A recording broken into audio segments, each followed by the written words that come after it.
Nurse ਜਿਸ ਨੂੰ ਨਿਸਵਾਰਥ ਭਾਵ ਨਾਲ ਸੇਵਾ ਕਰਨ ਦਾ ਸਬਕ ਸਿਖਾਇਆ ਜਾਂਦਾ ਹੈ ਅਤੇ ਉਸੇ ਫਰਜ਼ ਅਤੇ ਸੇਵਾ ਦੀ ਮਿਸਾਲ ਸੀ ਨਰਸ ਫਲੋਰੈਂਸ ਨਾਈਟਿੰਗੇਲ, ਜਿਨ੍ਹਾਂ ਦਾ ਜਨਮ 12 ਮਈ ਸਨ 1820 ਨੂੰ ਹੋਇਆ ਸੀ। ਉਸੇ ਨੂੰ ਸਮਰਪਿਤ ਹੁੰਦਾ ਹੈ ਇੰਟਰਨੈਸ਼ਨਲ ਨਰਸਿੰਗ ਡੇ, ਜਿਹੜਾ ਪੂਰੀ ਦੁਨੀਆ ਵਿੱਚ ਤਾਇਨਾਤ ਨਰਸਿਸ ਦੀ ਸੇਵਾ ਅਤੇ ਉਹਨਾਂ ਦੀ ਭਾਵਨਾ ਨੂੰ ਸਲਾਮ ਕਰਦੇ ਹੋਏ ਮਨਾਇਆ ਜਾਂਦਾ ਹੈ। ਇਸੇ ਮੌਕੇ ਤੇ ਕਈ ਨਰਸਾਂ ਦਾ ਆਖਣਾ ਸੀ ਕਿ ਉਹਨਾਂ ਨੂੰ ਬੇਹੱਦ ਫਖਰ ਅਤੇ ਮਾਣ ਹੈ ਕਿ ਉਹ ਅਜਿਹੇ ਪੇਸ਼ੇ ਵਿੱਚ ਹਨ। My name is Anjali Sharma. I am working here as a ICN in my hospital, and on this special occasion of Nursing Day, I would like to thank you all first of all to approach us, and secondly मैं आप लोगों को ये बताना चाहती हूँ कि जो नर्सिंग डे है वो मनाने का सबसे बेसिक ये रीज़न है कि नर्सिस को स्पेशल फील कराया जाए, because nurses are the vital like you can say heart of a hospital. Without nurses, no, even not even a healthcare or nursing home, even a nation cannot organized even cannot run, right तो इसलिए मैं कहना चाहती हूँ कि जो nurses हैं वही बेसिक हैं, वही रूट है हॉस्पिटल का। आप बिना रूट के, बिना बेसमेंट के आप ऊपर फ्लोर्स नहीं कर सकते खड़े अगर आप उनको निगलेक्ट करेंगे। तो वो उनकी स्पिरिचुअली इमोशनली मोटिवेटेड हैं, अपने वो पेशेंट सेंटर्ड ही रहती हैं और वो अपने निस्वार्थ भाव से ही काम करती हैं।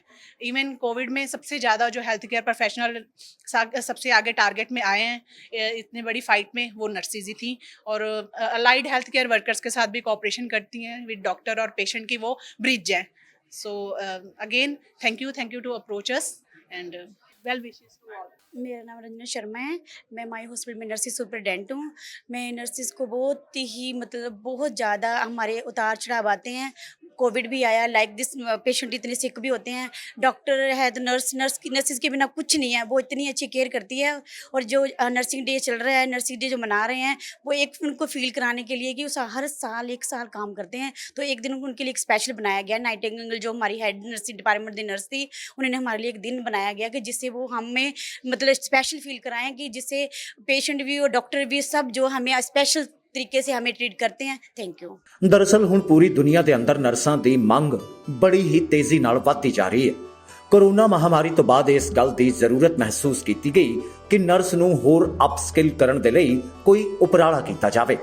ਇਸੇ ਦੇ ਮੱਦੇਨਜ਼ਰ ਮਾਈ ਹਸਪੀਟਲ ਵੱਲੋਂ ਇੱਕ ਉਪਰਾਲਾ ਕਰਦੇ ਹੋਏ ਪੈਰਾਮੈਡੀਫਾਈ ਅਕੈਡਮੀ ਦੀ ਸ਼ੁਰੂਆਤ ਕੀਤੀ ਗਈ, ਜਿਸ ਦੇ ਵਿੱਚ ਉਸ ਦਾ ਸਾਥ ਦੇਵੇਗੀ ਜੈਨ ਲਰਨਿੰਗ ਅਕੈਡਮੀ, ਜਿਸ ਦੇ ਤਹਿਤ ਨਰਸਾਂ ਹੀ ਨਹੀਂ ਬਲਕਿ ਡਾਕਟਰਾਂ ਨੂੰ ਵੀ ਹਰ ਤਰੀਕੇ ਦੀ ਆ ਰਹੀ ਨਵੀਂ ਟੈਕਨੋਲੋਜੀ ਨਾਲ ਨਾ ਸਿਰਫ ਜਾਣੂ ਕਰਵਾਇਆ ਜਾਵੇਗਾ, ਬਲਕਿ ਉਸ ਦੇ ਲਈ ਉਹਨਾਂ ਨੂੰ ਮਾਹਰ ਬਣਾਉਣ ਦਾ ਕੰਮ ਕਰਨਾ ਹੀ ਇਸ ਦਾ ਟੀਚਾ ਹੋਵੇਗਾ। ਇਹਨਾਂ ਗੱਲਾਂ ਦਾ ਪ੍ਰਗਟਾਵਾ ਕੀਤਾ ਪ੍ਰੋਫੈਸਰ ਡਾਕਟਰ ਤਮੋਰਿਸ਼ ਕੋਲੇ ਨੇ ਅਤੇ ਡਾਕਟਰ ਹਰਕੰਵਰ ਸਿੰਘ ਨੇ, ਜਿਨ੍ਹਾਂ ਨਾਲ ਗੱਲਬਾਤ ਕੀਤੀ ਸਾਡੇ ਸੰਵਾਦਦਾਤਾ ਗਗਨ ਨਾਰੰਗ ਨੇ। ਜੀ ਨਮਸਤੇ, ਸਤਿ ਸ੍ਰੀ ਅਕਾਲ। ਟੀਵੀ ਪੰਜਾਬ ਵੇਖਣ ਵਾਲੇ ਸਾਡੇ ਸਾਰੇ ਦਰਸ਼ਕਾਂ ਦਾ ਬਹੁਤ-ਬਹੁਤ ਸਵਾਗਤ ਹੈ। ਦੋਸਤੋ, ਇੱਕ ਨਰਸ ਦੀ ਅਹਿਮੀਅਤ ਸਾਨੂੰ ਉਦੋਂ ਸਮਝ ਆਉਂਦੀ ਹੈ ਜਦੋਂ ਬੰਦਾ ਹਸਪਤਾਲ ਦੇ ਵਿੱਚ ਮੰਜੇ ਤੇ ਪਿਆ ਹੁੰਦਾ ਹੈ। ਨਰਸਿਸ ਜਿਹੜੀਆਂ ਨੇ ਉਹ ਦੁਨੀਆ ਦੇ ਹਰ ਕੋਨੇ ਦੇ ਵਿੱਚ ਕੰਮ ਕਰਦੀਆਂ ਹੋਈਆਂ ਮਰੀਜ਼ਾਂ ਦੀਆਂ ਸੇਵਾ ਕਰਦੀਆਂ ਨੇ, ਲੇਕਿਨ ਉਹਨਾਂ ਨੂੰ ਵੀ ਅਪਗ੍ਰੇਡ ਕਰਨ ਦੀ ਲੋੜ ਹੁਣ ਮਹਿਸੂਸ ਕੀਤੀ ਜਾ ਰਹੀ ਹੈ, ਕਿਉਂਕਿ ਕਰੋਨਾ ਵਰਗੀ ਬਿਮਾਰੀ ਦੇ ਆਉਣ ਤੋਂ ਬਾਅਦ ਜਿਸ ਤਰੀਕੇ ਨਾਲ ਨਰਸਾਂ ਦੀ ਜ਼ਰੂਰਤ ਵੱਧਦੀ ਜਾ ਰਹੀ ਹੈ, ਉਸੇ ਤਰੀਕੇ ਨਾਲ ਨਰਸਾਂ ਦੇ ਲਈ ਨੌਕਰੀਆਂ ਵੀ ਵੱਧਦੀਆਂ ਜਾ ਰਹੀਆਂ, ਲੇਕਿਨ ਉਹ ਨਰਸਿਸ ਨੂੰ ਸਹੀ ਤਰੀਕੇ ਨਾਲ ਅਪਗ੍ਰੇਡ ਕੀਤਾ ਜਾਵੇ। ਇਸ ਦਾ ਉਪਰਾਲਾ ਕਰਦੇ ਹੋਏ ਜ਼ੈਨ ਅਕੈਡਮੀ ਦੇ ਜਿਹੜੇ MD ਅਤੇ ਫਾਊਂਡਰ ਮੈਂਬਰ ਨੇ ਜਨਾਬ ਪ੍ਰੋਫੈਸਰ ਤਮੋਰਿਸ਼ ਕੋਲੇ, ਉਹ ਇਸ ਵੇਲੇ ਸਾਡੇ ਨਾਲ ਨੇ। ਉਹਨਾਂ ਦੀ ਜਿਹੜੀ ਕੰਪਨੀ ਦੀ ਕੋਲੈਬੋਰੇਸ਼ਨ ਹੈ ਉਹ ਪੈਰਾਮੈਡੀਫਾਈ ਟ੍ਰੇਨਿੰਗ ਅਕੈਡਮੀ ਜਿਹੜੀ ਹੈ ਉਸ ਦੇ ਨਾਲ ਕੀਤੀ ਗਈ ਹੈ। ਬਹਰਹਾਲ ਕਿਸ ਤਰੀਕੇ ਨੂੰ ਨਰਸਾਂ ਨੂੰ ਜਿਹੜਾ ਹੈਗਾ ਨਵੇਂ ਮੌਕੇ ਪ੍ਰਦਾਨ ਕਰਨਗੇ, ਕਿਸ ਤਰੀਕੇ ਨਾਲ ਇਹ ਨਰਸਾਂ ਨੂੰ ਅਪਗ੍ਰੇਡ ਕਰਨਗੇ ਜਾਂ ਉਹਨਾਂ ਦੀ ਟ੍ਰੇਨਿੰਗ ਹੋਏਗੀ, ਇਹਨਾਂ ਸਾਰੀਆਂ ਗੱਲਾਂ ਨੂੰ ਜਾਣਨ ਦੇ ਲਈ ਅਸੀਂ रुख करते हैं प्रोफेसर तमोरिश कोले दा। जी कोले जी, बहुत बहुत स्वागत है आपका टीवी पंजाब पे। हम जानना चाहेंगे कि आखिर किस तरीके का प्रोग्राम जो है वो बनाया गया है, लॉन्च किया गया है और आखिरकार इसका मुख्य मकसद क्या है? देखिए, जेन लर्निंग एकेडमी अपस्किलिंग प्रोग्राम्स जो आपने अभी बताए कि खाली नर्सेस का अपस्किलिंग का ज़रूरत नहीं है, डॉक्टर्स का भी ज़रूरत है और जितने भी पैरामेडिक्स भाई और बहनें हैं सबका अपस्किलिंग का ज़रूरत है। ग्लोबली जो टेक्नोलॉजी चेंजेस हो रहा है, आपको भी महसूस हो रहा है कि हम अभी टेलीमेडिसिन के जरा इंटरेक्ट कर रहे हैं, नया टेक्नोलॉजीज़ आ रहा है, जैसे कि रोबोटिक सर्जरीज, आगे वाला कुछ एडवांस टेक्नोलॉजी, इमेजिंग, ये सब आ रहा है। तो सभी का अपस्किलिंग का ज़रूरत है। अब तक जो चलता रहा मेरे हिसाब से, हम बहुत ज़्यादा जो हेल्थ सिस्टम है वो डॉक्टरों पे डिपेंडेंट बना दिए, और कोविड के टाइम हमको ये महसूस हो गया कि अगर हम नर्सेस पे ध्यान ना दें, नर्सेस को अपस्किलिंग ना करें, तो हम जो हेल्थ क्राइसिस अगर कोई और आगे आने वाला है उसको हम झेल नहीं पाएंगे। तो ये नज़र रखते हुए हमने ये एकेडमी शुरू किया। यहाँ पे फिजिशियंस, नर्सेस और पैरामेडिक्स तीनों का अपस्किलिंग का प्लान लेके हम आगे चल रहे हैं। ग्लोबली आपको हैरानी होगा कि 2030 तक 13 मिलियन नर्सेस का शॉर्टेज होएगा, हमारे देश इंक्लूडेड। तो हमको नर्सेस हमारे लिए बनाना है, बाकी जहाँ पे हम नर्सेस भेज सकते हैं उसके लिए भी हमको प्रयास करना चाहिए, क्योंकि हम एक ऐसे देश है जहाँ पे युवा शक्ति बहुत है। बहुत सारे देश अपस्किलिंग करना चाहते हैं लेकिन वहाँ पे पास युवा शक्ति नहीं है जो नर्सेस डॉक्टर्स बन सकता है। हमारे पास वो एडवांटेज है। हमने दुनिया को दिखा दिया कोविड के टाइम कि हमारा वैक्सीन जितना भी देशों का ज़रूरत पड़े उस वहाँ पे हम भेजे हैं, हमारा भी ज़रूरत हमने पूरा किया। तो इस हिसाब से देखते हुए हम दुनिया का एक वैक्सीन कैपिटल आज बन गया है। मेरा आशा ये है कि ये जो अपस्किलिंग प्रोग्राम के जरिए हमारे जैसे और लोग सामने आएंगे, और इसको अगर हम सही दिशा में ले जाए, अगले 5-10 साल में हम global workforce capital health care में तो जरूर बन सकते हैं। ਜੀ ਦੋਸਤੋ, ਅਗਰ ਹੈਲਥ ਸਿਸਟਮ ਦੀ ਗੱਲ ਕੀਤੀ ਜਾਵੇ ਤਾਂ ਹੈਲਥ ਸਿਸਟਮ ਜਿਹੜਾ ਹੁੰਦਾ ਉਹ ਕਿਸੇ ਵੀ ਦੇਸ਼ ਦੀ ਰੀੜ੍ਹ ਦੀ ਹੱਡੀ ਹੁੰਦਾ ਹੈ। ਲੇਕਿਨ ਪ੍ਰੋਫੈਸਰ ਸਾਹਿਬ ਦੀ ਨਜ਼ਰਾਂ ਵਿੱਚ ਕੋਵਿਡ ਨੇ ਸਾਨੂੰ ਇਹ ਸਿੱਖਿਆ ਜ਼ਰੂਰ ਦਿੱਤੀ ਹੈ ਕਿ ਅਗਰ ਕਿਸੇ ਤਰੀਕੇ ਦਾ ਪੈਂਡੇਮਿਕ ਅੱਗੇ ਆਂਦਾ ਹੈ, ਅੱਗੇ ਆਉਣ ਵਾਲੇ ਸਾਲਾਂ ਵਿੱਚ ਕੋਈ ਪਤਾ ਨਹੀਂ ਕਿਸ ਤਰੀਕੇ ਦਾ ਪੈਂਡੇਮਿਕ ਜਿਹੜਾ ਉਹ ਸਾਨੂੰ ਝੇਲਣਾ ਪਵੇ, ਲੇਕਿਨ ਉਸ ਦੇ ਲਈ ਜਿਹੜੀਆਂ ਨਰਸਾਂ ਦੀ ਜ਼ਰੂਰਤ ਹੈ ਉਸ ਨੂੰ ਦਰਕਿਨਾਰ ਨਹੀਂ ਕੀਤਾ ਜਾ ਸਕਦਾ। ਉਸੇ ਨਰਸਾਂ ਨੂੰ ਜਿਹੜਾ ਹੈਗਾ, ਨਰਸਾਂ ਦੇ ਨਾਲ ਨਾਲ ਡਾਕਟਰਸ ਨੂੰ भी अपग्रेड करन दा ये अकेडमी जी है काम करेगी। लिहाजा प्रोफेसर साहब और किस तरीके का प्रोग्राम जो है जो नर्सिस करेंगी, तो क्या उनको दूसरे देशों में काम करने के अवसर भी मिलेंगे? देखिए, हमारे एडवांटेज ये भी है कि हमारे जो मीडियम ऑफ इंस्ट्रक्शन है वो इंग्लिश में है। तो हमारे जो नर्सें हैं वो इंग्लिश में पढ़ाई करके नर्स बने हैं, और दुनिया में बहुत ऐसे देश है जो इंग्लिश स्पीकिंग है, और वो सब देश में भारतीय जो नर्स का डिमांड बहुत ही ऊपर है, क्योंकि हमारे नर्स ना खाली अंग्रेज़ी बोल सकते हैं, बात वो जो कॉम्पिटेंसी है उस हिसाब से भी बहुत ऊपर है। खाली हमको उनको थोड़ा सा हौसला देके, उनको साथ देके, कॉम्पिटेंसी और जो बाकी जो स्किल्स है उसको हम साथ में जोड़ दें, तो मेरे हिसाब से हमारे नर्स दुनिया में सबसे बेस्ट नर्स बन सकते हैं। और प्रोफेसर साहब जी, ये जो सारा प्रोग्राम है वो इंटरनेशनल नर्सिंग डे को ध्यान में रखते हुए आप लोगों की ओर से किया जा रहा है, तो नर्सों को भी कोई संदेश इस मौके पर देना चाहेंगे, क्योंकि वो फ्लोरेंस नाइटिंगेल कही जाती हैं। देखिए, मैं एक डॉक्टर हूँ, और मेरा जितना भी कामयाबी है पर्सनली वो मेरा अपना नहीं है। मेरा जो टीम है उसमें नर्सेस शामिल है, टेक्नीशियन शामिल है, सब मिलके हम वो कामयाबी हासिल किया जो भी किए। तो नर्सेस को हमको एक हेल्थ केयर का अहम हिस्सा मान के चलना पड़ेगा। म्यूचुअल रेस्पेक्ट जो हम नर्स को देना चाहिए वो देना पड़ेगा, और उनका जो रिक्वायरमेंट है अपस्किलिंग, सोशल सपोर्ट, ट्रेनिंग, उसके भी हमको ध्यान देना पड़ेगा। जी प्रोफेसर साहब, हम आगे और भी जानना चाहेंगे कि नर्सों के अलावा और डॉक्टर्स के साथ साथ फिजिशियंस के लिए भी कोई प्रोग्राम इसमें रखा गया? हमने ऑलरेडी फिजिशियन ट्रेनिंग शुरू कर दी है, क्योंकि कोविड के टाइम ये भी महसूस हुआ कि फिजिशियंस ट्रेनिंग का भी ज़रूरत है।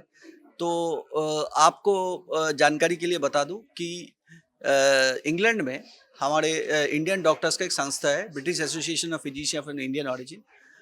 उनका एक ट्रेनिंग एकेडमी है जिसको हम बैपियो ट्रेनिंग एकेडमी बोलते हैं। बैपियो ट्रेनिंग एकेडमी के साथ मिलके हमने फिजिशियन ट्रेनिंग, इमरजेंसी केयर के ऊपर, कुछ तहत तक प्राइमरी केयर, ये सब हमने शुरू कर दिया है।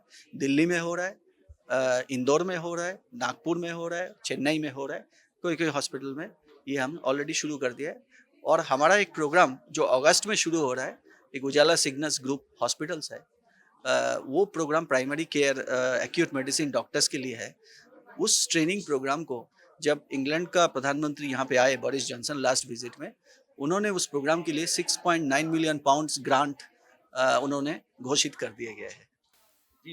बहरहाल प्रोफेसर साहब, बहुत बहुत शुक्रिया हमसे बात करने के लिए और ये तमाम जानकारी हमें देने के लिए। Thank you. ਜੀ ਬਹਰਹਾਲ ਦੋਸਤੋ ਇਹ ਸਨ ਪ੍ਰੋਫੈਸਰ ਤਮਰਿਸ਼ ਕੋਲੇ ਜਿਹੜੇ ਦੱਸ ਰਹੇ ਸਨ ਕਿ 2030 ਆਂਦੇ ਤੱਕ ਪੂਰੀ ਦੁਨੀਆ ਦੇ ਅੰਦਰ ਹੀ ਨਹੀਂ ਬਲਕਿ ਭਾਰਤ ਦੇ ਵਿੱਚ ਵੀ ਜਿਹੜਾ ਹੈਗਾ ਉਹ ਨਰਸਾਂ ਦੀ ਤਾਦਾਦ ਮੈਡੀਕਲ ਖੇਤਰ ਦੇ ਵਿੱਚ ਵਧਾਉਣੀ ਪਏਗੀ ਅਤੇ ਉਸੇ ਨੂੰ ਵਧਾਉਣ ਦੇ ਲਈ ਜਿਹੜਾ ਹੈਗਾ ਟ੍ਰੇਨਿੰਗ ਪ੍ਰੋਗਰਾਮ ਤੋਂ ਇਲਾਵਾ ਨਰਸਿੰਗ ਕੋਰਸਿਸ ਦਾ ਵੀ ਜਿਹੜੀ ਸ਼ੁਰੂਆਤ ਹੈ ਉਹ ਕੀਤੀ ਗਈ ਹੈ।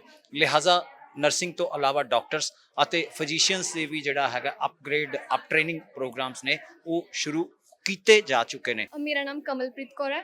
ਕਮਲ ਜੀ ਕੀ ਕਹਿਣਾ ਚਾਹੋਗੇ ਇੰਟਰਨੈਸ਼ਨਲ ਨਰਸਿੰਗ ਡੇ ਦੇ ਮੌਕੇ ਤੇ? ਅੱਜ ਮੈਂ ਬਹੁਤ ਖੁਸ਼ ਹਾਂ ਕਿ ਸਾਡੇ ਹਸਪੀਟਲ 'ਚ ਨਰਸਿੰਗ ਡੇ ਮਨਾਇਆ ਜਾ ਰਿਹਾ। ਇਹ ਬਹੁਤ ਮਾਣ ਵਾਲੀ ਗੱਲ ਹੈ ਹਰ ਇੱਕ ਲਈ ਇੱਕ ਨਰਸ ਹੋਣਾ, ਬਿਕੋਜ਼ ਨਰਸ ਆਪਣਾ ਹਰ ਇੱਕ ਕੰਮ ਬਹੁਤ ਹੀ ਨਿਸਵਾਰਥ ਭਾਵ ਨਾਲ ਕਰਦੀ ਹੈ ਅਤੇ ਮੈਂ ਬਹੁਤ ਆਪਣੇ ਆਪ 'ਤੇ ਪ੍ਰਾਊਡ ਫੀਲ ਕਰਦੀ ਹਾਂ ਕਿ ਮੈਂ ਇੱਕ ਨਰਸ ਹੈਗੀ ਹਾਂ, ਬਿਕੋਜ਼ ਨਰਸ 'ਚ ਬਹੁਤ ਕੁਆਲਿਟੀਜ਼ ਚਾਹੀਦੀਆਂ like good listener, empathetic and sympathy and all and I'm so proud of to be a nurse. Thank you. ਦੋਸਤੋ ਅਸੀਂ ਪ੍ਰੋਫੈਸਰ ਸਾਹਿਬ ਦੀ ਗੱਲਾਂ ਦੇ ਰਾਹੀਂ ਅੰਦਾਜ਼ਾ ਲਗਾਇਆ ਸੀ ਕਿ ਨਰਸਾਂ ਦੀ ਅਹਿਮੀਅਤ ਅਤੇ ਜ਼ਰੂਰਤ ਜਿਹੜੀ ਹੈ ਉਹ 2030 ਤੱਕ ਸਾਨੂੰ ਬਹੁਤ ਵੱਡੀ ਤਾਦਾਦ ਵਿੱਚ ਪੈਣ ਵਾਲੀ ਹੈ। ਇਸੇ ਗੱਲ ਨੂੰ ਧਿਆਨ ਰੱਖਦੇ ਹੋਏ ਜਿਹੜਾ ਹੈਗਾ ਪੈਰਾ ਮੈਡੀਫਾਈਡ ਟ੍ਰੇਨਿੰਗ ਅਕੈਡਮੀ ਦਾ ਲਾਂਚ ਵੀ ਜਿਹੜਾ ਹੈਗਾ ਉਹ ਨਰਸਿੰਗ ਡੇ ਮਨਾਉਂਦੇ ਹੋਏ ਜਿਹੜਾ ਹੈਗਾ ਕੀਤਾ ਗਿਆ ਅਤੇ ਇੱਥੇ ਅਕੈਡਮੀ ਦੇ ਜਿਹੜੇ CEO ਹਰਕਮਰ ਸਿੰਘ ਜੀ ਨੇ ਉਹ ਸਾਡੇ ਨਾਲ ਨੇ। ਅਸੀਂ ਉਹਨਾਂ ਦੇ ਨਾਲ ਗੱਲਬਾਤ ਕਰਦੇ ਹੋਏ ਜਾਣਾਂਗੇ ਕਿ ਆਖਰਕਾਰ ਕਿਸ ਤਰੀਕੇ ਦਾ ਇਹ ਪਲਾਨ ਹੋਏਗਾ, ਕਿਸ ਤਰੀਕੇ ਦੀ ਟ੍ਰੇਨਿੰਗ ਜਿਹੜੀ ਹੈ ਉਹ ਤੁਸੀਂ ਧਿਆਨ ਵਿੱਚ ਰੱਖੀ ਹੋਈ ਹੈ ਕਿ ਜੇ ਅਸੀਂ ਇਹ ਨਰਸਾਂ ਨੂੰ ਅਵੇਲੇਬਲ ਕਰਵਾਵਾਂਗੇ ਤਾਂ ਦੁਨੀਆ ਵਿੱਚ ਸਭ ਤੋਂ ਬਿਹਤਰ ਨਰਸਾਂ ਸਾਡੀਆਂ ਹੋਣਗੀਆਂ। ਸਭ ਤੋਂ ਪਹਿਲਾਂ ਤਾਂ ਮੈਂ ਹੁਣੇ ਇੰਟਰਨੈਸ਼ਨਲ ਨਰਸਿੰਗ ਡੇ 'ਤੇ ਦੁਨੀਆ ਭਰ ਦੀ ਸਾਰੇ ਨਰਸਿਸ ਨੂੰ ਧੰਨਵਾਦ ਕਰਨਾ ਚਾਹਾਂਗਾ ਕਿ ਉਹ ਸਾਡੇ ਵਿੱਚ ਸਾਡਾ ਧਿਆਨ ਰੱਖਦੇ ਆ। ਬੀਇੰਗ ਹੈਲਥ ਕੇਅਰ ਵਰਕਰ ਸਾਡੇ ਜੰਮਣ ਤੋਂ ਲੈ ਕੇ ਸਾਡੇ ਮਰਨ ਤੱਕ ਉਹ ਸਾਡੇ ਮਤਲਬ ਇੱਕ ਤਰ੍ਹਾਂ ਨਾਲ ਸਾਡੇ ਨਾਲ ਹੁੰਦੇ ਆ। ਸਾਨੂੰ ਜੰਮਦੇ ਦੇਖਦੇ ਆ, ਲੋਕਾਂ ਦੀ ਅਨਫੋਰਚੂਨੇਟ ਡੈਥਸ 'ਤੇ ਉਹ ਨਾਲ ਹੁੰਦੀਆਂ, ਬਟ ਉਹਨਾਂ ਦੀ ਇੱਕ ਨੈਸੈਸਿਟੀ ਨੂੰ ਸਮਝਦੇ ਹੋਏ ਅਤੇ ਜਿਹੜੇ ਅੱਜ ਕੋਵਿਡ ਦੇ ਦੌਰ 'ਚ ਜਿਹੜਾ ਟਾਈਮ ਚੱਲ ਰਿਹਾ ਹੈ ਵਰਲਡ ਓਵਰ ਨਰਸਿਸ ਦੀ ਬਹੁਤ ਨੀਡ ਹੈ ਅਤੇ ਅਸੀਂ ਜ਼ੈਨ ਲਰਨਿੰਗ ਅਕੈਡਮੀ ਦੇ ਨਾਲ ਇੱਕ ਮਿਲ ਕੇ ਇੱਕ ਔਨਲਾਈਨ ਅਕੈਡਮੀ ਲਾਂਚ ਕੀਤੀ ਹੈ ਜਿਹਦੇ ਵਿੱਚ ਨਰਸਿਸ ਨੂੰ ਅਪਸਕਿਲ ਕੀਤਾ ਜਾਏਗਾ ਉਹਨਾਂ ਦੀ ਐਗਜ਼ਿਸਟਿੰਗ ਜੋਬਸ 'ਚ, ਪਲੱਸ ਉਹਨਾਂ ਨੂੰ ਗਲੋਬਲ ਓਪਰਚੁਨਿਟੀਜ਼ ਦਿੱਤੀ ਜਾਣਗੀਆਂ ਕਿ ਉਹਨਾਂ ਨੂੰ ਉਸ ਲੈਵਲ ਤੱਕ ਅਸੀਂ ਸਕਿਲਡ ਕਰ ਸਕੀਏ ਕਿ ਉਹ ਵਰਲਡ ਓਵਰ ਆਪਣੀ ਮੂਵ ਕਰ ਸਕਣ ਕਿਤੇ ਵੀ ਆਪਣੀ ਜੋਬ ਓਪਰਚੁਨਿਟੀਜ਼। ਫੋਰ ਐਗਜ਼ਾਮਪਲ ਅਸੀਂ ਹੁਣ ਅੱਜ ਦੇ ਇਸ ਸੈਮੀਨਾਰ ਦੇ ਦੌਰਾਨ UK ਅਤੇ UAE ਦੀ ਜੋਬ ਆਪਸ਼ਨਸ ਇੰਟਰੋਡਿਊਸ ਕਰਨੀ ਹੈ ਅਤੇ ਉਹਦੇ ਵਿੱਚ ਸਾਨੂੰ ਸਾਡੇ ਕੁਝ ਪੋਰਟਲ 'ਤੇ ਮੈਨਸ਼ਨਡ ਹੈਗੀਆਂ ਜੋਬ ਓਪਰਚੁਨਿਟੀਜ਼, ਉਹ ਕਿਸ ਲੈਵਲ ਦੀਆਂ, ਕੀ ਬੈਨੀਫਿਟਸ ਹੈ। ਅਸੀਂ ਮੇਨ ਸਾਡਾ ਮਕਸਦ ਹੈ ਕਿ ਅਸੀਂ ਇੰਡੀਆ ਦੀ ਨਰਸਿਸ ਨੂੰ ਇੱਕ ਐਸੇ ਗਲੋਬਲ ਵਰਕਫੋਰਸ 'ਤੇ ਲੈ ਕੇ ਜਾਈਏ ਕਿ ਲੋਕਾਂ ਨੂੰ ਜਿੱਦਾਂ ਅੱਜ ਕੱਲ੍ਹ IT ਪ੍ਰੋਫੈਸ਼ਨਲਸ ਇੰਡੀਆ ਤੋਂ ਬਾਹਰ ਜਾਂਦੇ ਨੇ, ਉਹਨਾਂ ਨੂੰ ਉਹ ਬਹੁਤ ਜ਼ਿਆਦਾ ਨੀਡ ਸਮਝਦੇ ਕਿ ਇੰਡੀਆ ਤੋਂ IT ਪ੍ਰੋਫੈਸ਼ਨਲਸ ਆਉਣਗੇ ਤਾਂ ਸਾਡਾ ਕੰਮ ਸਹੇਗਾ। ਅਤੇ ਅਸੀਂ ਉਸ ਲੈਵਲ ਦੀ ਇੱਕ ਹੈਲਥ ਕੇਅਰ ਫੀਲਡ ਦੇ ਵਿੱਚ ਪੈਰਾਮੈਡਿਕਸ, ਨਰਸਿਸ, ਡਾਕਟਰਸ ਦੀ ਐਸੀ ਫੋਰਸ ਅਪਸਕਿਲਡ ਫੋਰਸ ਕ੍ਰੀਏਟ ਕਰਨਾ ਚਾਹੁੰਦੇ ਹਾਂ ਕਿ ਸਾਡਾ ਕੰਟਰੀ ਦਾ ਨਾਮ ਵੀ ਕੁਆਲਿਟੀ ਹੈਲਥ ਕੇਅਰ ਦੇ ਵਿੱਚ ਰੋਸ਼ਨ ਹੋਏ। ਅਤੇ ਅੱਜ ਦੀ ਨੀਡ ਇਹੀ ਹੈ ਕਿ ਸਾਰੇ ਵਰਕਰਸ ਅਪਸਕਿਲਡ ਹੋਣ ਤਾਂ ਕਿ ਉਹ ਆਪਣੇ ਕਰੀਅਰ ਦੇ ਵਿੱਚ ਵੀ ਗਰੋਥ ਕਰ ਸਕਣ। ਅਤੇ ਇਸ ਚੀਜ਼ ਨੂੰ ਮੱਦੇਨਜ਼ਰ ਰੱਖਦੇ ਹੋਏ ਅਸੀਂ ਅੱਜ ਨਰਸਿਸ ਦਾ ਸਪੈਸ਼ਲ ਉਪਰਾਲਾ ਕੀਤਾ ਹੈ ਅਤੇ ਅੱਗੇ ਆਉਣ ਵਾਲੇ ਸਮੇਂ 'ਚ ਬਹੁਤ ਕੁਛ ਤੁਹਾਨੂੰ ਸਾਡੇ ਪੋਰਟਲ ਦੇ ਥਰੂ, ਸਾਡੀ ਅਕੈਡਮੀ ਦੇ ਥਰੂ ਦੇਖਣ ਨੂੰ ਮਿਲੇਗਾ। ਅਸੀਂ ਹੋਰ ਜਿੰਨੇ ਵੀ ਅਲਾਈਡ ਹੈਲਥ ਕੇਅਰ ਵਰਕਰਸ ਹੈ ਉਹਨਾਂ ਦੀ ਜੋਬ ਓਪਰਚੁਨਿਟੀਜ਼ ਡੋਮੈਸਟਿਕ ਲੈਵਲ 'ਤੇ ਵੀ ਅਤੇ ਬਾਹਰ ਵੀ ਕ੍ਰੀਏਟ ਕਰ ਰਹੇ ਹਾਂ। ਬੇਸਿਕਲੀ ਅਪਸਕਿਲਿੰਗ ਦਾ ਮਕਸਦ ਇਹੀ ਹੈ ਕਿ ਉਹਨਾਂ ਨੂੰ ਉਸ ਲੈਵਲ ਤੱਕ ਅਸੀਂ ਲੈ ਕੇ ਜਾਈਏ ਕਿ ਉਹ ਕੌਨਫੀਡੈਂਟਲੀ ਆਪਣੇ ਕਰੀਅਰ 'ਚ ਗਰੋਥ ਕਰ ਸਕਣ ਅਤੇ ਉਹ ਕਿਸੇ ਵੀ ਲੈਵਲ 'ਤੇ ਜੋਬ ਕਰ ਸਕਣ। ਹਰਕਮਲ ਸਿੰਘ ਜੀ ਇਹ ਤਮਾਮ ਜਿਹੜੇ ਪ੍ਰੋਗਰਾਮ ਨੇ ਟ੍ਰੇਨਿੰਗ ਪ੍ਰੋਗਰਾਮ ਜਾਂ ਅਪਸਕਿਲਿੰਗ ਅਪਗ੍ਰੇਡ ਪ੍ਰੋਗਰਾਮ, ਇਹ ਤਮਾਮ ਪ੍ਰੋਗਰਾਮ ਆਨਲਾਈਨ ਹੋਣਗੇ ਜਾਂ ਨਰਸਿਸ ਨੂੰ ਕੋਈ ਪ੍ਰੈਕਟੀਕਲੀ? ਦੇਖੋ ਜੀ, ਕੁਛ ਚੀਜ਼ਾਂ ਪ੍ਰੈਕਟੀਕਲੀ ਸਾਨੂੰ ਕਰਵਾਉਣੀਆਂ ਪੈਂਦੀਆਂ। ਅਸੀਂ ਹੌਲੀ ਹੌਲੀ ਕਰਕੇ ਹਰ ਸਿਟੀ 'ਚ, ਹਰ ਰੀਜਨ 'ਚ ਐਕਸਪੈਂਡ ਕਰਾਂਗੇ। ਹਰ ਸਿਟੀ ਦੇ ਵਿੱਚ ਸਾਡਾ ਕੋਈ ਨਾ ਕੋਈ ਹੌਸਪੀਟਲ ਜਾਂ ਕਾਲਜ ਪਾਰਟਨਰ ਹੋਏਗਾ ਜਿਹਦੇ 'ਚ ਉਹਨਾਂ ਦਾ ਆਫਲਾਈਨ ਮੋਡਿਊਲ ਕਰਾਇਆ ਜਾਏਗਾ। ਪਲੱਸ ਸਾਡੇ ਹਮੇਸ਼ਾ ਆਨਲਾਈਨ ਕੰਟੈਂਟ ਅਵੇਲੇਬਲ ਰਹੇਗਾ ਜਿਹੜਾ ਉਹਨਾਂ ਨੂੰ ਅਪਸਕਿਲਡ ਰੱਖੇਗਾ ਇਨ terms of videos, live lectures ਜਾਂ ਹੋਰ ਤਾਂ ਐਸੀ ਬਹੁਤ ਇਨਫੋਰਮੇਸ਼ਨ ਹੋਏਗੀ ਜਿਨ੍ਹਾਂ ਨਾਲ ਉਹਨਾਂ ਨੂੰ ਬੈਨੀਫਿਟ ਹੋਏਗਾ। ਬਹਰਹਾਲ ਬਹੁਤ ਸ਼ੁਕਰੀਆ ਹਰਕਮਲ ਸਿੰਘ ਜੀ ਸਾਡੇ ਨਾਲ ਗੱਲਬਾਤ ਕਰਨ ਦੇ ਲਈ ਅਤੇ ਸਾਨੂੰ ਇਹ ਸਾਰੀ ਜਾਣਕਾਰੀ ਦੇਣ ਦੇ ਲਈ ਬਹੁਤ ਸ਼ੁਕਰੀਆ। ਬਹਰਹਾਲ ਦੋਸਤੋ, ਅਗਰ ਹਰਕਮਲ ਸਿੰਘ ਦੀ ਜੀ ਗੱਲਾਂ 'ਤੇ ਗੌਰ ਕੀਤਾ ਜਾਵੇ ਤਾਂ ਇੱਕ ਗੱਲ ਉਹਨਾਂ ਨੇ ਬੜੀ ਦਰੁਸਤ ਆਖੀ ਕਿ ਜਨਮ ਤੋਂ ਲੈ ਕੇ ਮਰਨ ਤੱਕ ਜਿਹੜਾ ਹੈਗਾ ਉਹ ਸਾਨੂੰ ਨਰਸਿਸ ਦੀ ਲੋੜ ਪੈਂਦੀ ਹੀ ਪੈਂਦੀ ਹੈ। ਜਦੋਂ ਅਸੀਂ ਬਿਮਾਰ ਹੁੰਦੇ ਹਾਂ ਤਾਂ ਸਾਨੂੰ ਨਰਸ ਦੀ ਲੋੜ ਹੁੰਦੀ ਹੈ, ਜਦੋਂ ਅਸੀਂ ਜੰਮਦੇ ਹਾਂ ਤਾਂ ਯਕੀਨਨ ਨਰਸ ਹੀ ਸਾਡੇ ਕੋਲ ਹੁੰਦੀ ਹੈ। ਨਰਸ ਦੇ ਹੀ ਹੱਥ ਪਹਿਲੇ ਹੁੰਦੇ ਨੇ ਜਿਹੜੇ ਬੱਚੇ ਨੂੰ ਜਾਂ ਮਰੀਜ਼ ਨੂੰ ਲੱਗਦੇ ਨੇ। ਇਸ ਕਰਕੇ ਕਿਸੇ ਵੀ ਨਰਸ ਦਾ ਕੋਈ ਨਾਮ ਨਹੀਂ ਹੁੰਦਾ, ਹਸਪਤਾਲ ਦੇ ਵਿੱਚ ਉਸ ਨੂੰ ਸਿਸਟਰ ਕਹਿ ਕੇ ਸੰਬੋਧਿਤ ਕੀਤਾ ਜਾਂਦਾ। ਇਹ ਉਹ ਸਿਸਟਰਸ ਹੁੰਦੀਆਂ ਨੇ ਜਿਹੜੀਆਂ ਤੁਹਾਡੀਆਂ ਸੇਵਾ ਨਿਸਵਾਰਥ ਕਰਦੀਆਂ ਨੇ, ਭਾਵੇਂ ਉਹ ਆਪਣੇ ਹਸਪਤਾਲਾਂ ਕੋਲੋਂ, ਆਪਣੇ ਅਦਾਰਿਆਂ ਕੋਲੋਂ, ਆਪਣੇ ਸੰਸਥਾਨਾਂ ਕੋਲੋਂ ਤਨਖਾਹ ਤਾਂ ਲੈਂਦੀਆਂ ਨੇ, ਲੇਕਿਨ ਜਿਸ ਸੇਵਾ ਦੀ ਭਾਵਨਾ ਦੇ ਨਾਲ ਇਹ ਸਿਸਟਰਸ ਯਾਨੀ ਨਰਸਿਸ ਕੰਮ ਕਰਦੀਆਂ ਨੇ, ਉਸ ਜਜ਼ਬੇ ਨੂੰ, ਉਸ ਜਨੂਨ ਨੂੰ ਜਿਹੜਾ ਹੈਗਾ ਇੰਟਰਨੈਸ਼ਨਲ ਨਰਸਿੰਗ ਡੇ ਦੇ ਤਹਿਤ ਟੀਵੀ ਪੰਜਾਬ ਵੀ ਸਲਾਮ ਕਰਦਾ ਹੈ। ਬਰਹਲ ਕੈਮਰਾਮੈਨ ਜਸਵੀਰ ਦੇ ਨਾਲ ਗਗਨਦੀਪ ਨਾਰੰਗ, ਟੀਵੀ ਪੰਜਾਬ, ਚੰਡੀਗੜ੍ਹ। ਸਤਿ ਸ਼੍ਰੀ ਅਕਾਲ ਜੀ, ਮੈਂ ਨਿਰਮਲ ਮਾਨ ਊੜਾ ਡੈਟ ਸੈਟਲਮੈਂਟ ਤੋਂ। ਇਹ ਤੁਸੀਂ ਵੀਡੀਓ ਦੇਖ ਰਹੇ ਸੀ ਟੀਵੀ ਪੰਜਾਬ ਦੇ ਉੱਤੇ। ਇਹੋ ਜਿਹੇ ਹੋਰ ਜਾਣਕਾਰੀ ਭਰਪੂਰ ਵੀਡੀਓ ਦੇਖਣ ਵਾਸਤੇ ਟੀਵੀ ਪੰਜਾਬ ਦੇ ਚੈਨਲ ਨੂੰ ਸਬਸਕ੍ਰਾਈਬ ਕਰੋ ਤੇ ਨਾਲ ਹੇਠ ਦਿੱਤੇ ਹੋਏ ਬੈਲ ਆਈਕਨ ਦੇ ਬਟਨ ਦਬਾਓ। ਸਤਿ ਸ਼੍ਰੀ ਅਕਾਲ।